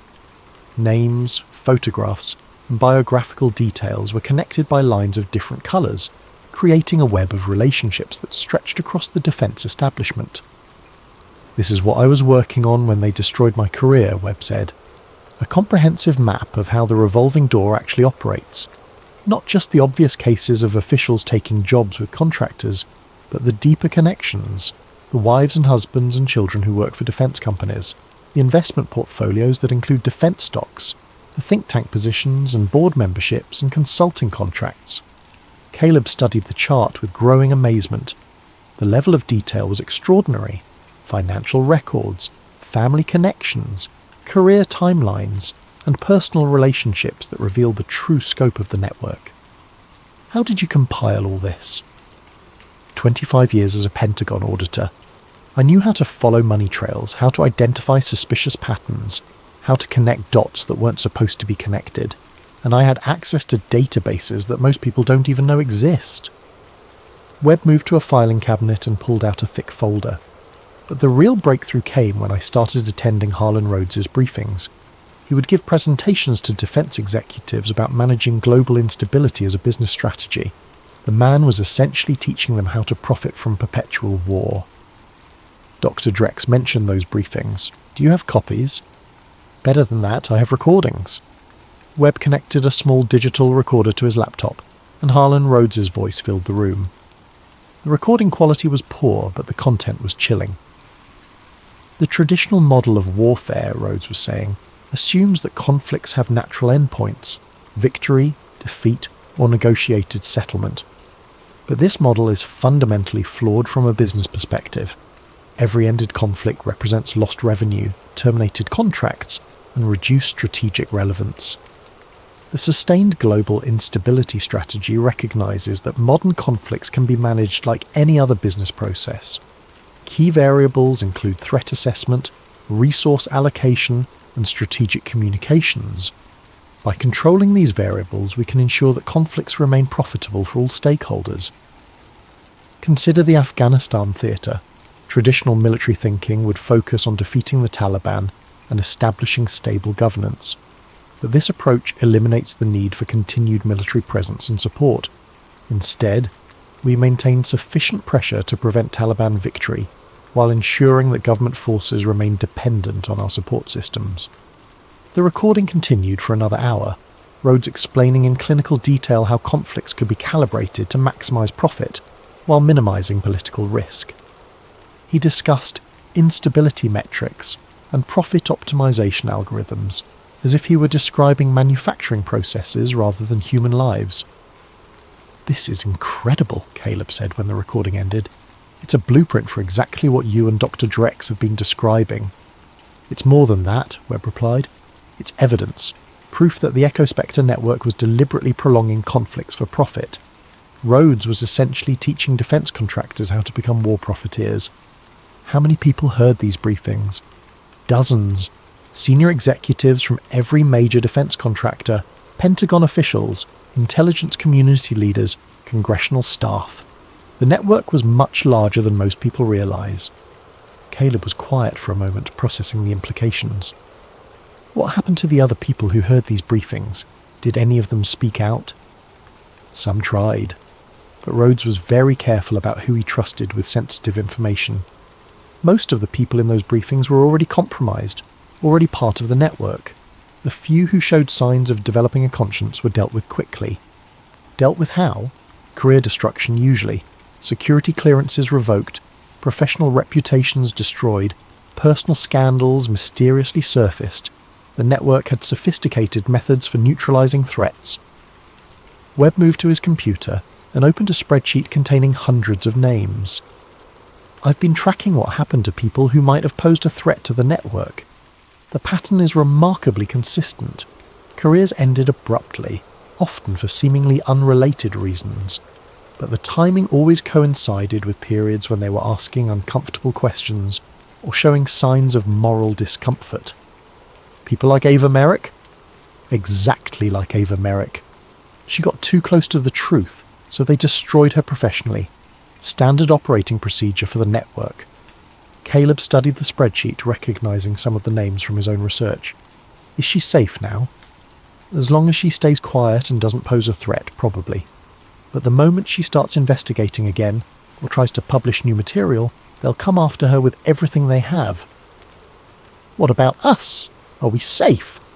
Webb laughed again, the same humourless sound as before. "Safe?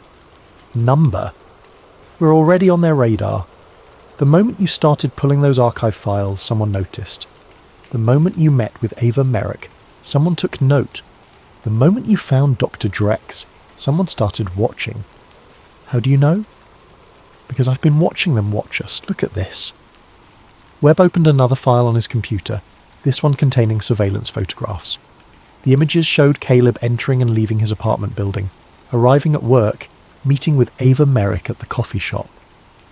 "They've been documenting your activities for weeks. Standard protocol when someone starts asking dangerous questions. They want to know who you're talking to, what you're learning, how much of a threat you represent." Caleb felt a chill that had nothing to do with the apartment's temperature. "Why haven't they moved against me?" "Because they're still assessing the situation. You're not yet a confirmed threat, just a potential one. They're waiting to see what you do next, who you contact, whether you can be managed or need to be eliminated." "Eliminated?" "Professionally usually. They prefer to destroy careers rather than create martyrs. But they're not squeamish about escalation if necessary." Webb closed the laptop and returned to his wall chart. The network's power comes from its ability to operate in shadows, to maintain the illusion that defence policy is driven by strategic rather than financial considerations. But they're not invincible. They can be exposed, their methods can be revealed, their network can be dismantled. How? By doing what they fear most, bringing their activities into the light. The network depends on secrecy. on the assumption that no one will see the full picture. If that assumption is wrong, if someone can assemble enough evidence to make their activities undeniable, they lose everything. Someone like us? Someone like us. But it would have to be done very carefully with extensive documentation and multiple sources, and we'd need protection, some way to ensure that the evidence reaches the public even if we're neutralised. Caleb thought about the documents he had already collected, about the recordings he had just heard, about the scope of what they were dealing with. What would you need to make this work? More evidence, current information about Echo Spectre operations, documentation of ongoing activities, not just historical records, and most importantly, we'd need someone inside the network who could provide real-time intelligence about their plans. Do you know anyone who might help? Webb was quiet for a long moment, staring at his wall chart. There's one person, Jennifer Kim, the third name on Dr. Drex's list. She was a CIA analyst who worked closely with Rhodes before his transition to the private sector. She knows where the bodies are buried, both literally and figuratively. But she's the most dangerous contact we could make. Kim didn't just lose her career when she crossed the network. She lost her identity, her family, her entire life. She's been underground for 5 years, and she's developed a serious paranoia about anyone who tries to contact her. How do we reach her? Very carefully. Kim has established protocols for contacts, dead drops, and coded messages and security procedures that would make a Cold War spy proud. And she's armed, trained, and absolutely convinced that the network is trying to kill her. Is she right? Webb looked at the surveillance photographs on his desk. Probably. That evening, Caleb returned to his apartment with a new understanding of the risks he was facing. The evidence was overwhelming. A systematic effort to profit from perpetual conflict, managed by a network of officials and contractors who had turned war into a business model. But the scope of their power was also becoming clear. They had resources, connections, and ruthlessness that made them extraordinarily dangerous opponents. He opened his laptop and began researching Jennifer Kim. Her official biography was sparse. CIA analyst from 2005 to 2018, specialist in Middle Eastern politics and terrorism, holder of multiple commendations for analytical excellence. Her career had ended abruptly in 2018, officially due to restructuring, but actually because she had begun questioning intelligence assessments that supported continued military involvement in Syria. Finding her current whereabouts would be nearly impossible. Unlike Dr. Drex and Marcus Webb, who had maintained some connection to their former professional lives, Kim had disappeared entirely. No forwarding addresses, no professional contacts, no digital footprint whatsoever. But Webb had mentioned protocols for contact, suggesting that Kim had established some method for people to reach her. Caleb spent hours searching through obscure forums and encrypted messaging systems, looking for any reference to her name or known associates. The breakthrough came from an unexpected source, a chess forum devoted to correspondence games. One of the players, using the handle Queen's Pawn, had a profile that included subtle references to intelligence terminology and Middle Eastern politics.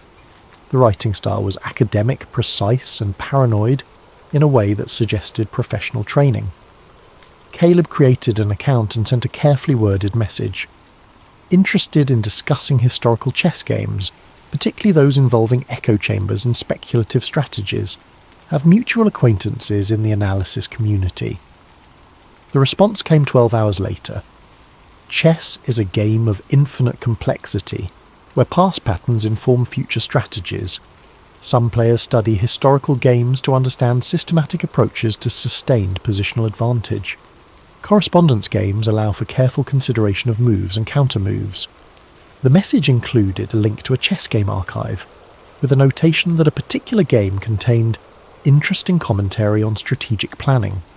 Caleb downloaded the game file and discovered that the commentary contained what appeared to be contact instructions, a series of geographic coordinates, a time reference, and a phrase that needed to be used to establish credibility.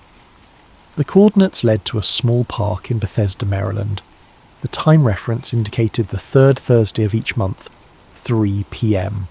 The phrase was, "I've been studying the Damascus Gambit." Caleb spent the next week preparing for the meeting. He studied everything he could find about Jennifer Kim's background, practiced explaining his research in concise terms, and developed contingency plans in case the meeting went wrong. The park in Bethesda was small and well maintained, with walking paths that curved around a central pond. At exactly 3 p.m. on the designated Thursday, Caleb positioned himself on a bench near the water, trying to look casual while scanning the area for potential threats or surveillance. She appeared without warning, settling onto the bench beside him as if they had planned to meet. Jennifer Kim was younger than he had expected, perhaps 40, with the kind of unremarkable appearance that suggested professional training in blending into crowds. Her eyes, however, were alert and calculating, constantly scanning their surroundings. "You mentioned the Damascus Gambit," she said without preamble. "I've been studying historical patterns in strategic decision-making, particularly how certain games seem designed to continue indefinitely, rather than reach natural conclusions." Kim was quiet for a moment, watching a family of ducks paddle across the pond. "What do you want?" "Information about Echo Spectre, about how the network operates currently, not just historical records." "Why should I trust you?" Caleb pulled out his phone and showed her the memo he had found in the archives. "Because I've seen the documentation, because I understand what they're doing, because I think you want them stopped as much as I do." Kim read the memo carefully, her expression never changing. "This is nothing. A fragment of a much larger system. Do you have any idea what you're dealing with?" "I'm learning. I've spoken with Dr. Drex and Marcus Webb. I've heard Rhodes's briefings. I know the network is still active." "Active?" Kim laughed bitterly. "They're not just active. They're expanding. The end of the Afghanistan war didn't reduce their influence. It forced them to evolve. They've moved beyond traditional conflicts into cyber warfare, proxy conflicts, and manufactured crises." "What do you mean?" Echo Spectre was never just about prolonging existing wars. It was about creating new ones.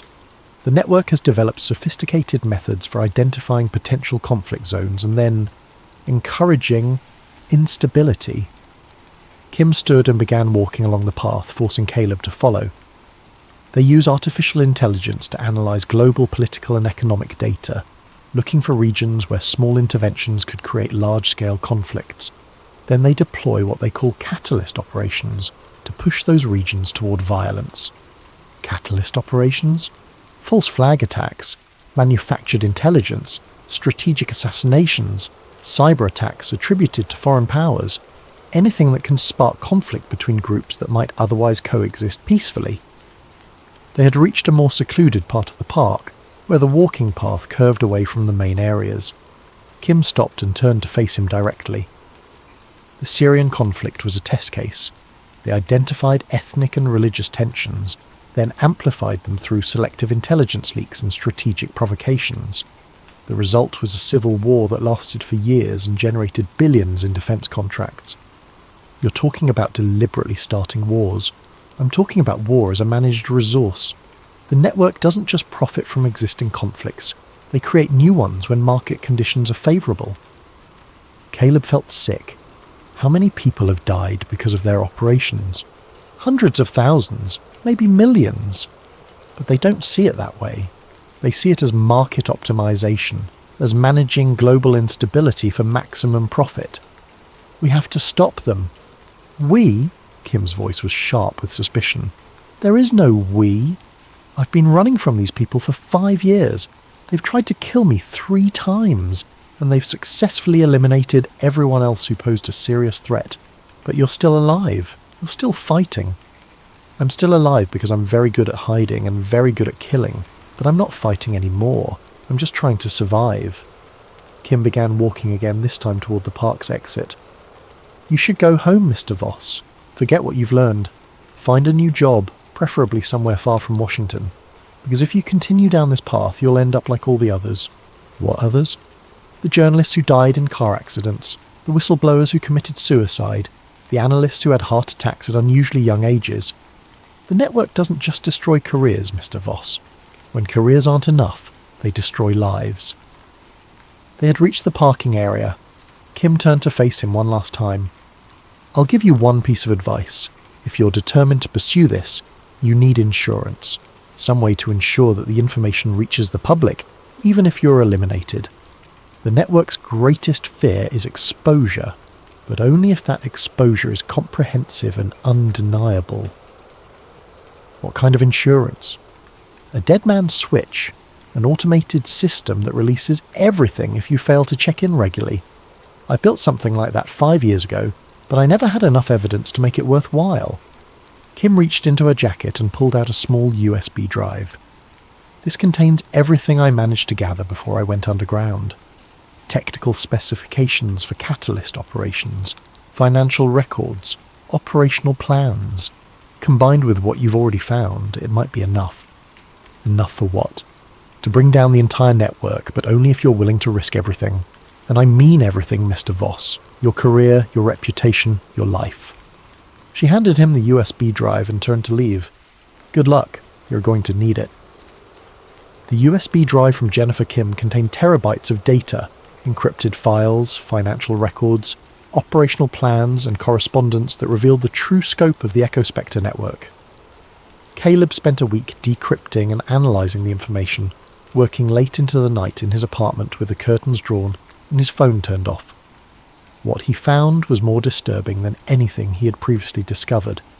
The network wasn't just prolonging existing conflicts or creating new ones.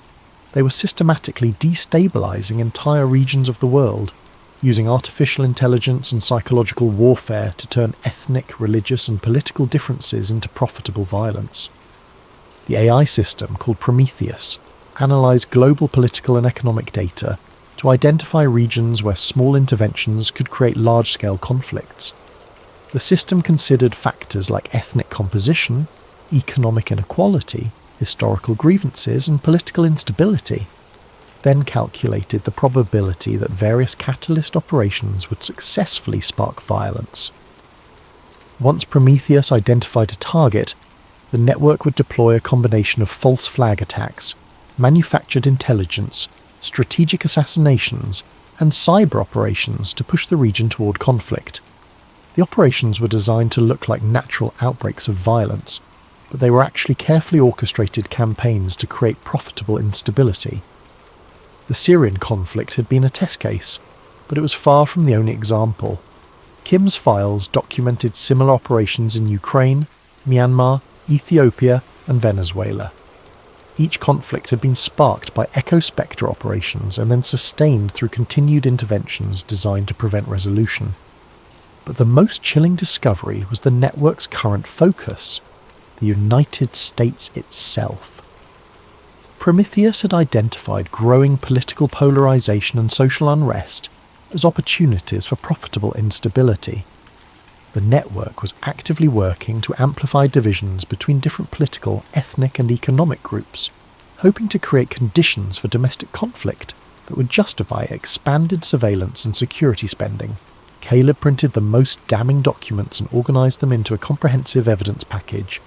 He had financial records showing money flows between defence contractors and government officials, operational plans detailing specific catalyst operations, and correspondence revealing the network's true objectives. Combined with the materials from Dr. Drex and Marcus Webb, he had enough evidence to expose the entire system. But Kim's warning about insurance had been prescient. The moment he finished organising the evidence, Caleb realised that his own safety was in jeopardy. The network knew he was investigating, and they would respond aggressively once they understood the scope of what he had discovered. He needed a dead man's switch, some way to ensure that the information would reach the public even if he was eliminated. The solution came from an unexpected source: Doctor. Drex had mentioned something called the Atlas Protocol during their first meeting. A quick internet search revealed that it was a secure document release system designed by privacy advocates and whistleblowers. The Atlas Protocol worked like a sophisticated dead man's switch. Users could upload encrypted documents to a distributed network of servers, then establish check-in protocols that would automatically release the documents if the user failed to confirm their safety within specified time periods.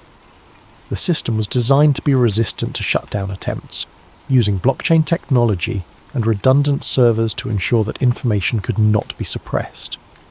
Caleb spent 2 days setting up his Atlas Protocol account, uploading encrypted copies of all the evidence he had gathered, and establishing check-in requirements that would release the documents if he failed to respond within 72 hours. He also created multiple backup systems, sending copies of the evidence to secure email accounts and cloud storage services that would automatically distribute the information to journalists and media outlets. With his insurance in place, Caleb began reaching out to reporters and media organisations. He contacted investigative journalists at major newspapers, television networks, and online publications, offering them exclusive access to evidence of systematic war profiteering and manufactured conflict. The response was immediate and alarming. Within hours of his first contact, several journalists reported that they had been contacted by their editors and told to drop the story.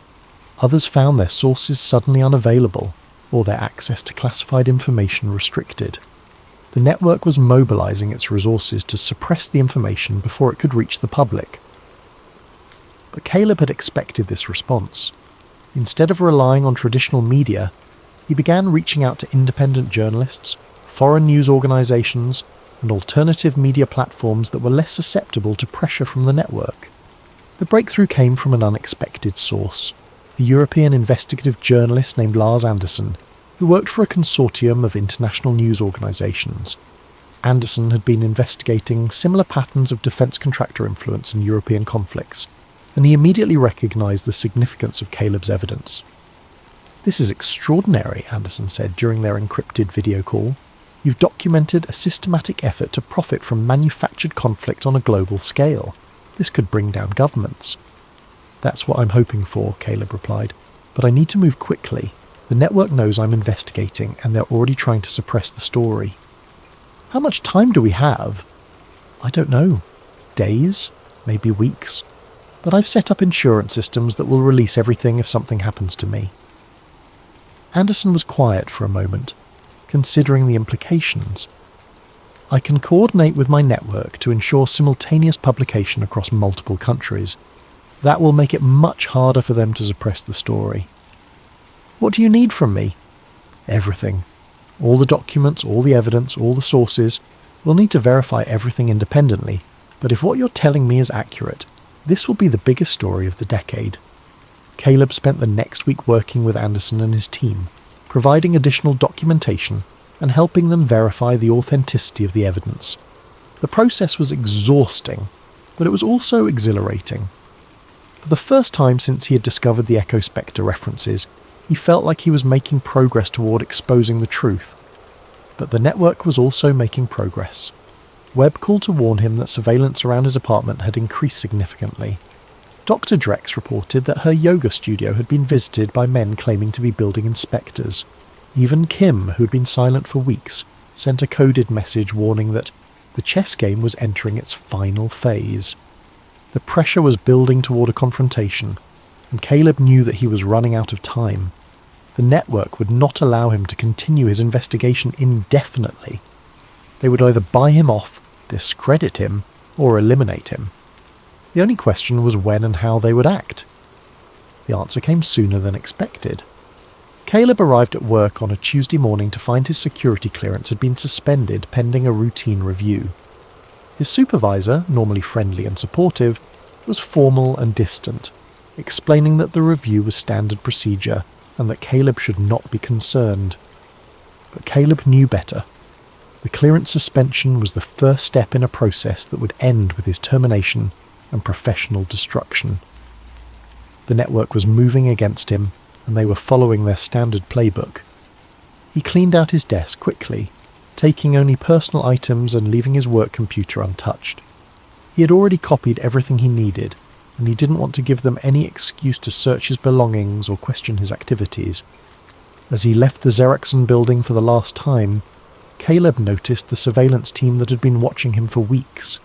They were being less subtle now, clearly visible in their dark SUVs and professional attire. The message was clear.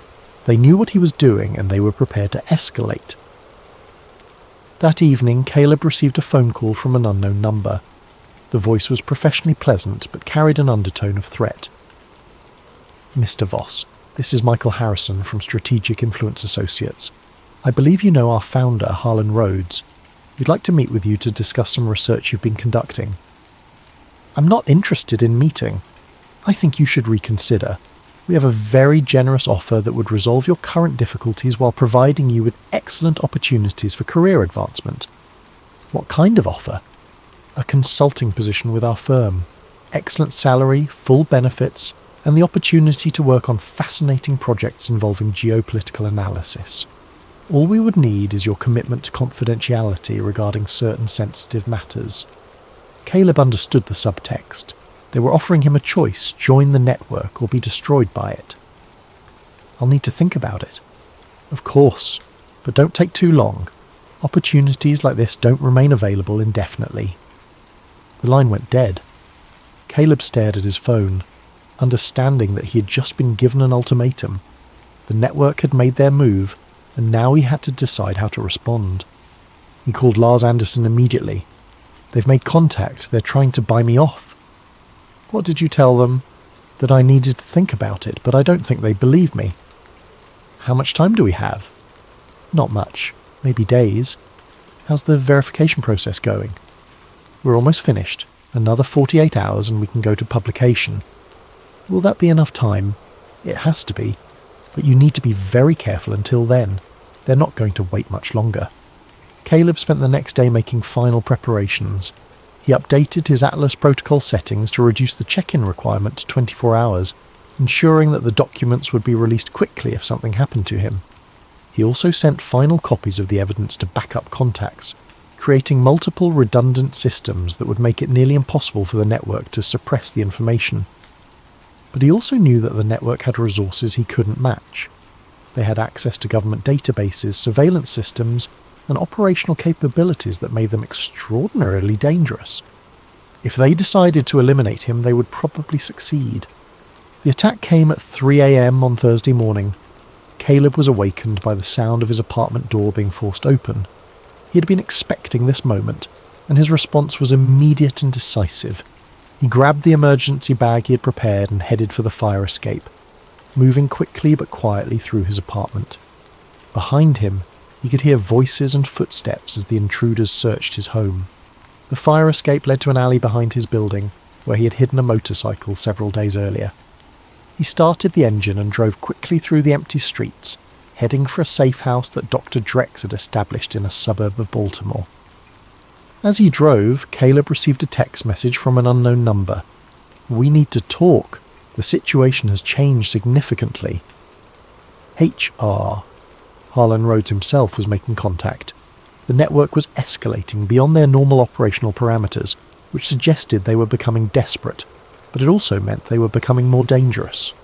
Caleb arrived at the safe house as dawn was breaking. The building was a modest ranch house in a quiet neighbourhood, the kind of place that attracted no attention from neighbours or passers-by. Dr. Drex was waiting for him, along with Marcus Webb and, surprisingly, Jennifer Kim. "They hit my apartment too," Webb said as Caleb entered, "and they've been watching Drex's yoga studio. They're moving against all of us simultaneously." "Which means we're close to something they can't allow to be exposed," Kim added. "They don't take these kinds of risks unless they're facing an existential threat." "The publication is scheduled for tomorrow," Caleb said. "Lars Anderson and his team have verified everything. Once the story breaks, the network will be exposed globally." "If we survive that long," Dr. Drex said grimly, "they're not going to wait passively for their destruction.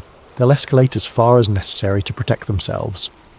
As if to emphasize her point, Caleb's phone rang. Harlan Rhodes' voice was no longer professionally pleasant. "Mr. Voss, you've made a serious mistake.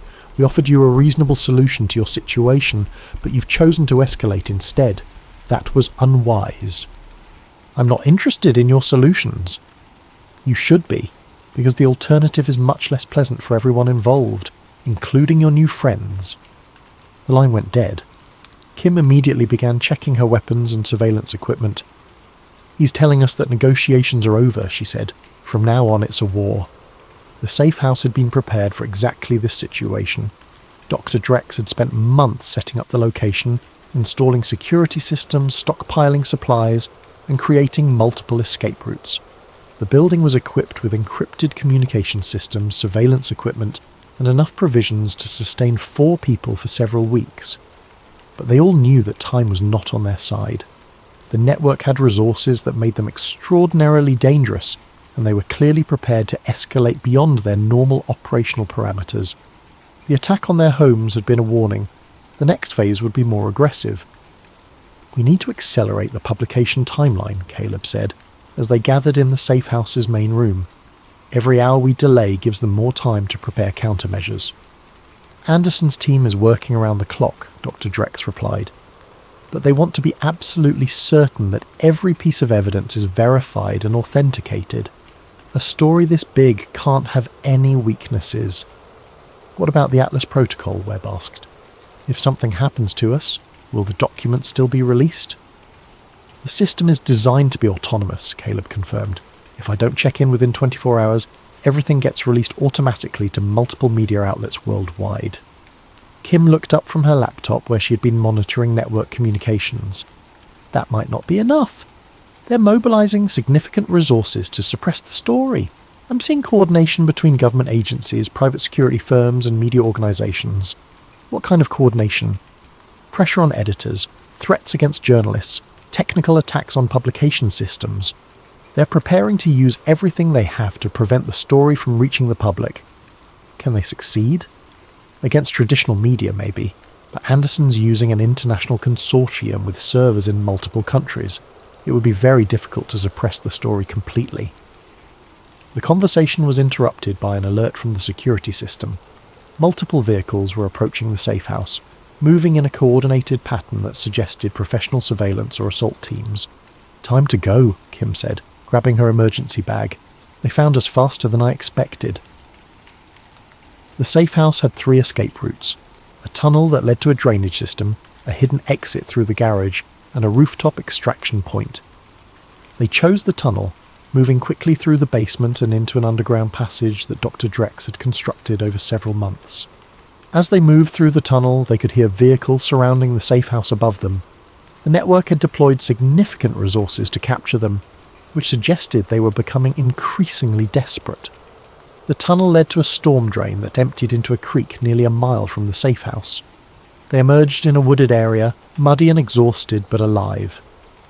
Kim immediately began checking her communication devices for any indication that they had been tracked.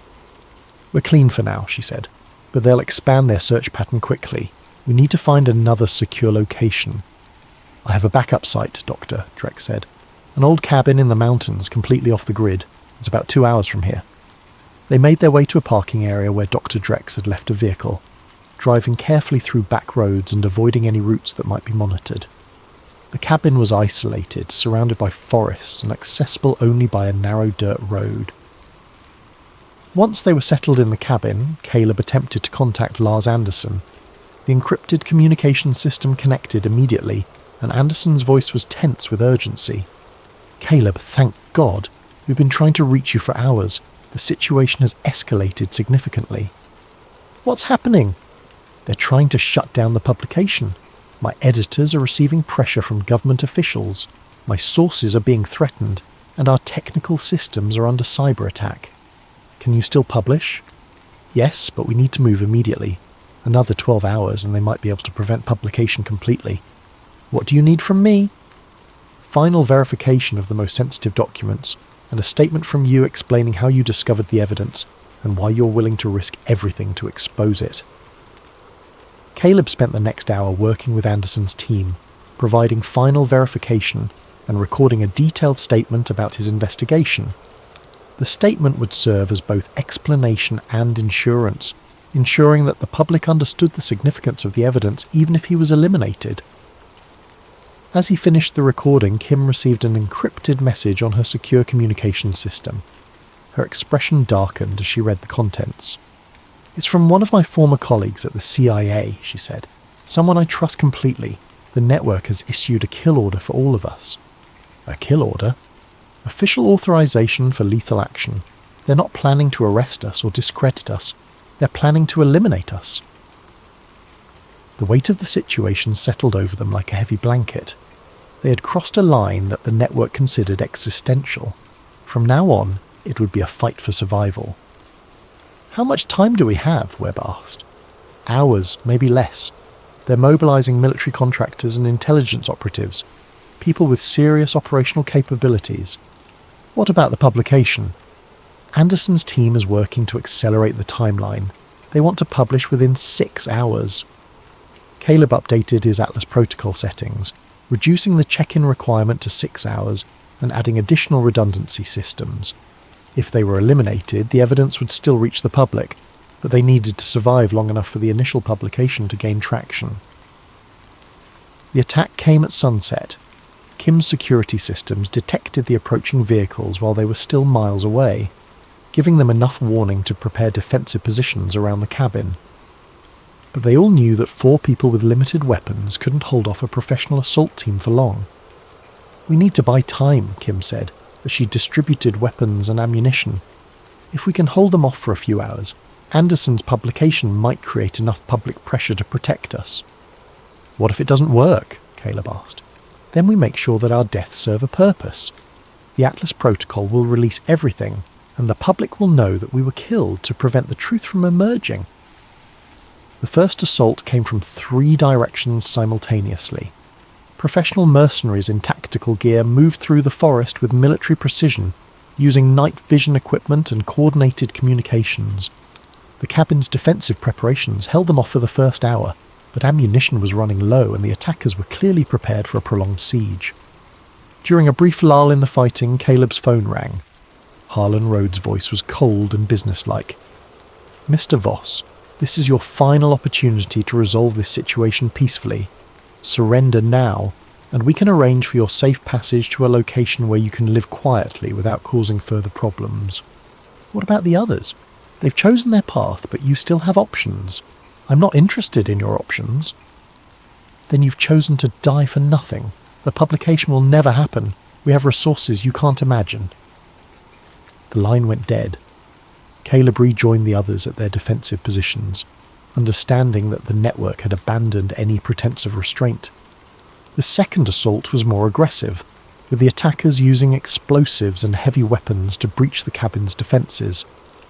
Dr. Drex was wounded in the initial barrage, and it became clear that they couldn't hold their positions much longer. "We need to retreat to the backup position," Kim said, helping Dr. Drex move toward the cabin's rear exit. "There's a cave system about half a mile from here. We can hold them off there until help arrives." "What help?" Webb asked.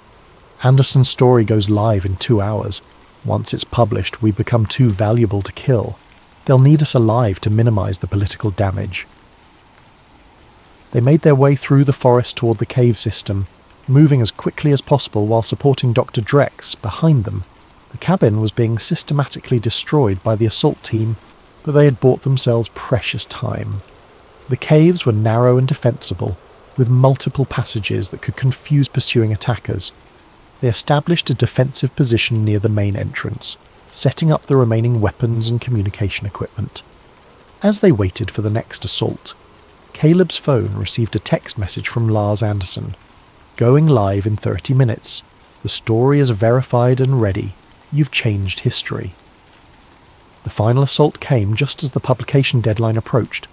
The attackers had brought additional equipment and personnel, clearly intending to end the situation quickly. But they also seemed more cautious, as if they had received new orders about the value of taking prisoners. The fighting was intense but brief.